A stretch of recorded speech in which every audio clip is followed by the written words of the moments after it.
នេះជាប្រភេទម៉ាស៊ីនកាណុង A3 ឥឡូវខ្ញុំចាប់ផ្ដើមបើកម្ចាស់គេប្រាប់ថាវាលោតភ្លើងពន្លឿងហ្នឹងដល់ពេលយើងចុចកុងតាក់ power មកវាលោតភ្លើងពន្លឿងអញ្ចឹងណានេះហ្នឹងហើយលោតភ្លើងពន្លឿងនេះវាមានទី1វាអាច error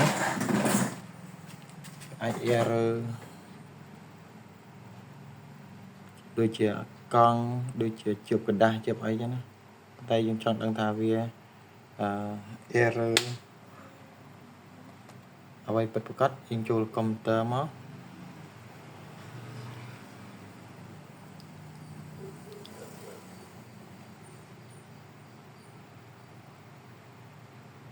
ហើយចុច print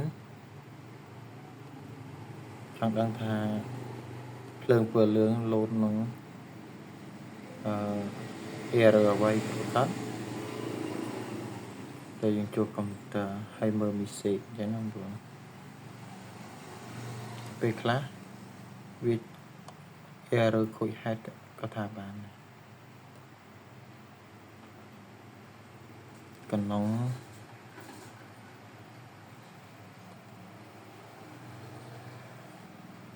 នេះ IX6800 ហើយខ្ញុំចុច print សាមើល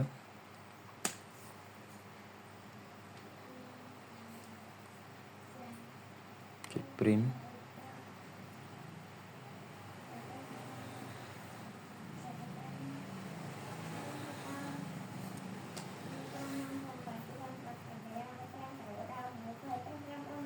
លើចេញមកហើយចេញ B200 បាទ B200 ខូចហេតុហើយអញ្ចឹងខូចហេតុលេខកូដខូចហេតុ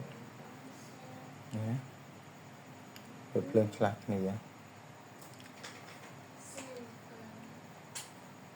ខូចហេតុ